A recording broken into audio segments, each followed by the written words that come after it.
G'day and welcome to the Grow a Small Business Podcast. I'm your host, Troy Trewin.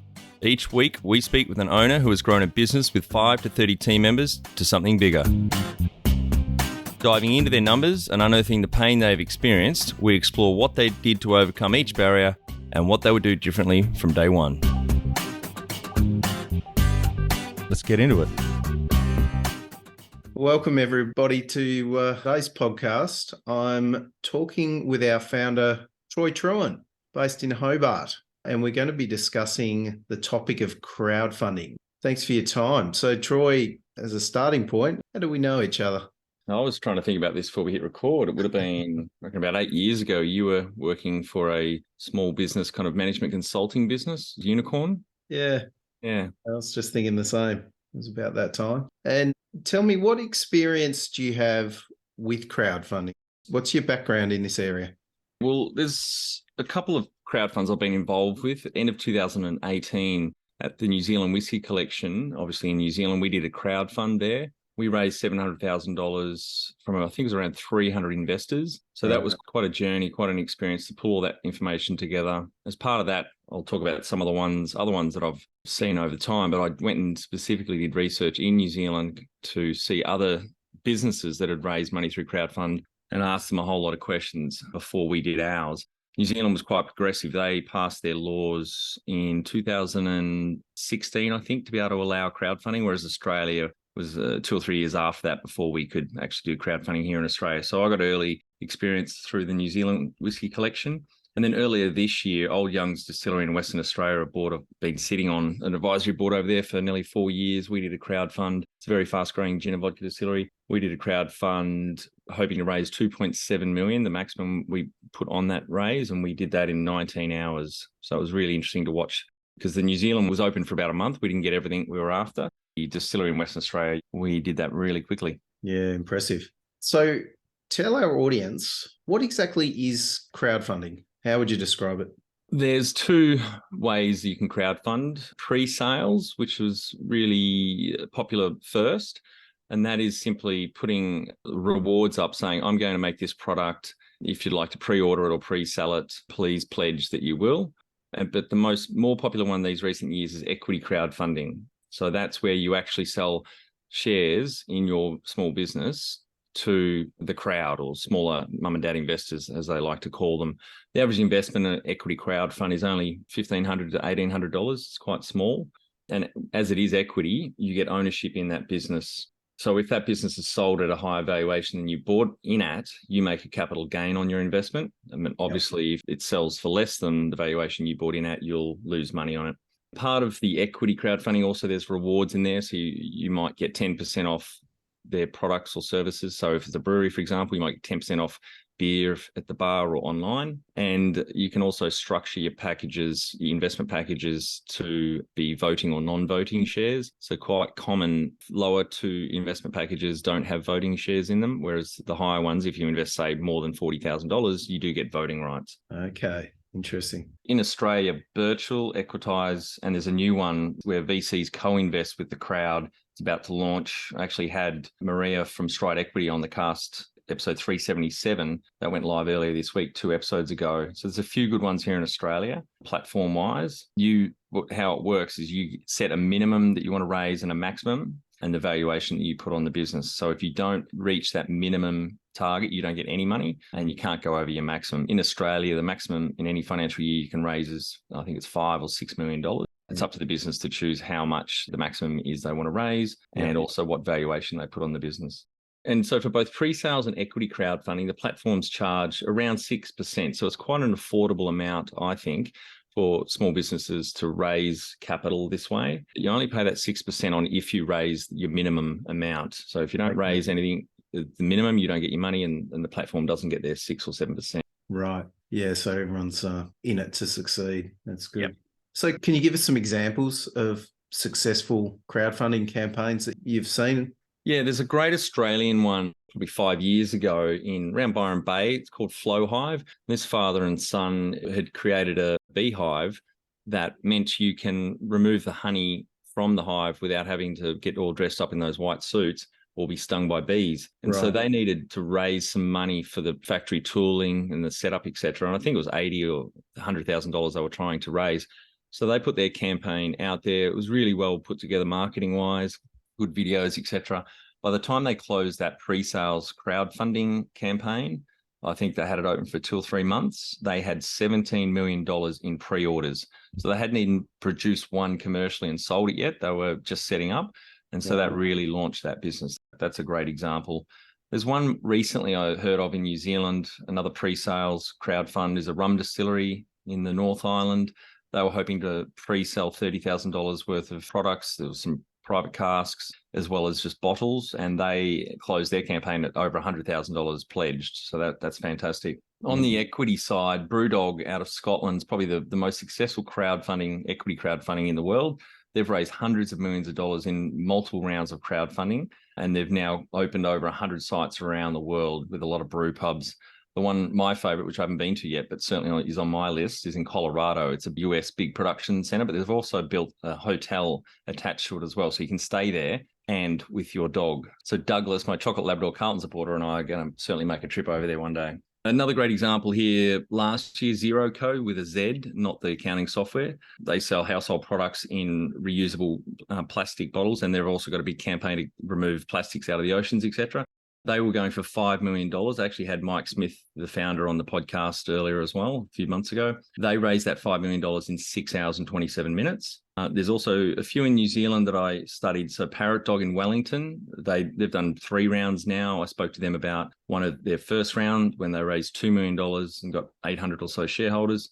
Behemoth Brewery also in New Zealand, in Auckland, they've done 3 rounds and their valuation's just blown out every time, and they're doing great things. And then there's Black Hops Brewery in the Gold Coast and Brisbane as well. They've done 2 or 3 rounds of crowdfunding, which has been quite successful. We had one of the co-founders, Govs, on the podcast, episode 335 as well. Right. Fantastic. Be the change you want to see in your business. Become more productive and less stressed with our free Transform Your Performance online course. Once you see the benefits, put your entire team through the course at no cost. We start out by telling you the secret to guaranteed success, then over 100 lessons help you be more focused, present, productive, and feel more in control about work. growasmallbusiness.com. So tell me, if a business is interested in going down this track, what would be the main steps that they need to take to be successful? Well, the first step really is research to find out if it's right for them, if it's right for the business.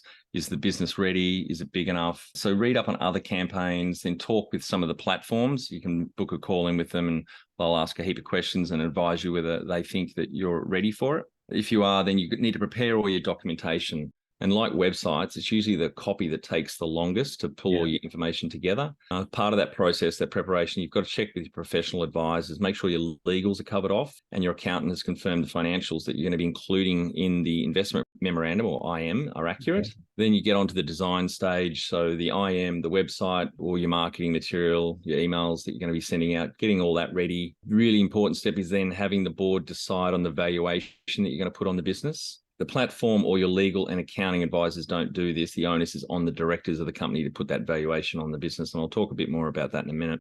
Then you launch your expression of interest, or EOI. So the platform will put your campaign into the EOI phase. So potential investors can register their interest to be given first go at investing. So usually there's 24, 48 hours, the offer is given to that EOI list before it goes to the public. So that's, the platforms use that also to help gauge. They can see by the number of EOIs they get and the amount that people are registering that they may be interested in investing. That guides the platform and the business that's raising on, firstly, the valuation, what they should lock that in at, what they've got a rough idea from their board, and also what the minimum and maximum should be, because the platforms have now learnt a lot from many, many campaigns. And then next step is to open to the public. So that's anyone that's on the crowdfunding platform email list or that comes across it in the media. They go to the platform, they register an account, and they can then register their interest in investing. And then they can actually put through their investment on the platform.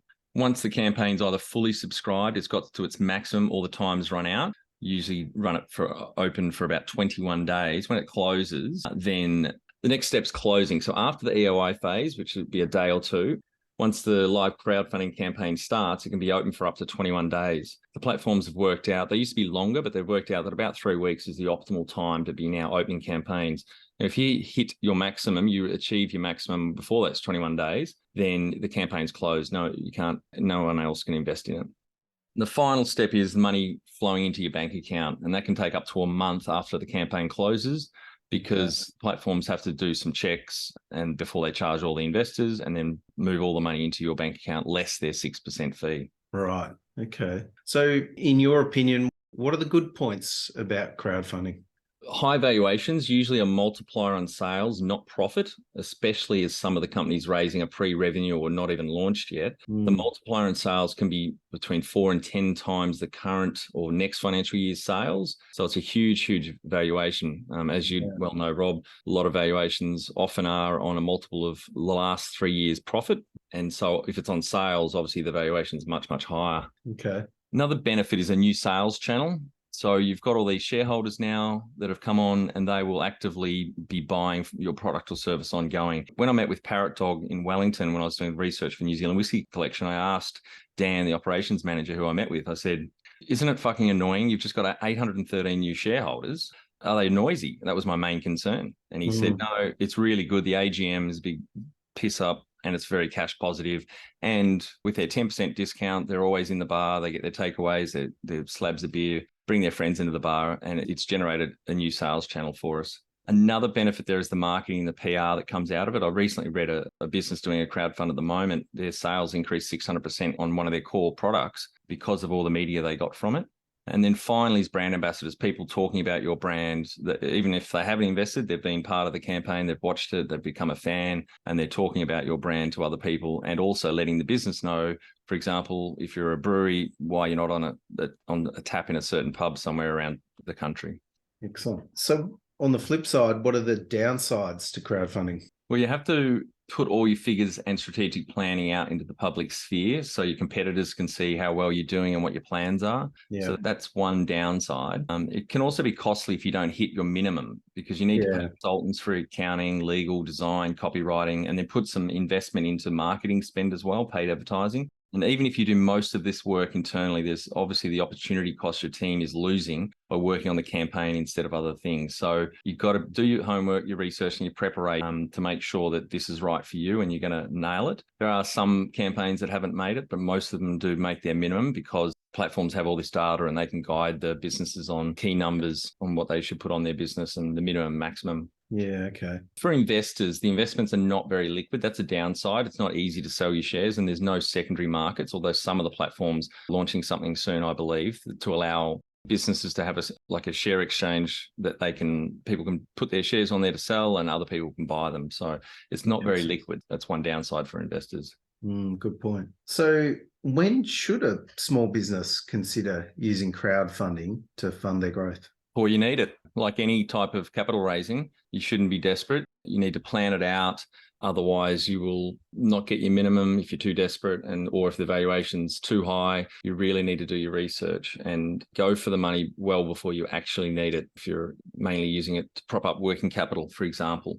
And it should be for genuine, well-planned expansion of the business, like launching in new markets or countries, new business units or products, increasing your marketing, boosting the capacity of the team, both the size and the skill, or expanding your physical sites, for example. The growth strategy will be an important core of your marketing campaign. Why do you need the funds, and where will they be invested? So the investors really want to understand that. Interestingly, though, a lot that I've studied have poor financial performance to date. They're losing money mainly because they're growing. They're going after growth. But a lot of people still invest and they meet their maximum because they're excited about the brand. It's being marketed really well, and all the rewards that come along with those shares, because some people can recoup if they put $500 in, they could get that back with that 10% discount, for example. That's another benefit to them. Yeah, good point. And the investment's needed for growth, not to pay down debt or fund the current investors to take a dividend from the business or sell their own shares. Some have tried that in the past. Investors don't like that. And same with all the other forms of capital raising. Investors want to see the money they're putting in is going into something that is going to be used to grow the business and really add value. Yeah, good point. So tell me one thing you'd recommend a small business owner does based on your knowledge and expertise in this area. I've got 5 things here, Rob. Being ex-Boy Scout, I'm well prepared. Good. Firstly, one of my hobbies is collecting IMs or investment memorandums. So I'm on quite a few platforms. I've invested in a few myself and obviously done 2. I've been involved in 2 intimately. So I keep those IMs. I've got over 100 of them in a folder now. So if anyone's interested in looking at those, plus the summary sheet that I've got that summarizes by industry, all in time of the order of date in which they were done, etc., particularly because some have done more than one. And it's got all the financial summarized indicators, ratios, etc. Bit of a nerd. Feel free to email me, just troy@growasmallbusiness.com. Just title or subject of the email is crowdfund folder. And I'm more than happy to share that with people. The next one I'd recommend is they can listen to the casts we've done with business owners who have done a crowdfund. So there's quite a few on our website. If they go to the podcast page on our site, click view all, and then on the right, there's categories of countries and different industries, but there's also a crowdfunded tag as well. If you click on that, you'll see all the ones we've done. Step 3 I'd recommend is the main crowdfund platforms I mentioned, like Possible for pre-sales and Virtual for equity crowdfunding. They have really good resources. So get on their websites and read those and look at some YouTube material as well. Step 4 is get on their mailing list as an interested investor. So you can see how the process works. You can see some campaigns coming up. You can study their numbers and see how they go as well. And the final step I'd recommend, if you think your business might be ready, fill out the contact forms at Possible or Virtual or whichever platform you're thinking of going with. Virtual's the leader, as I said before, in equity for us in Australia, and book a call with their team to run through your situation and get their advice on whether it's worth something that you should entertain. Fantastic. That's really helpful, Troy. I think it's such a fascinating area and such a great source of equity for those who might benefit from it. So really appreciate your time and some good tips at the end. Well done. No worries. Thanks, Troy. And for our audience, we'd greatly appreciate a review in iTunes or whatever platform you listen to us on. More reviews means we bubble up higher in iTunes, etc. So more business owners looking for podcast help with their growth will find us.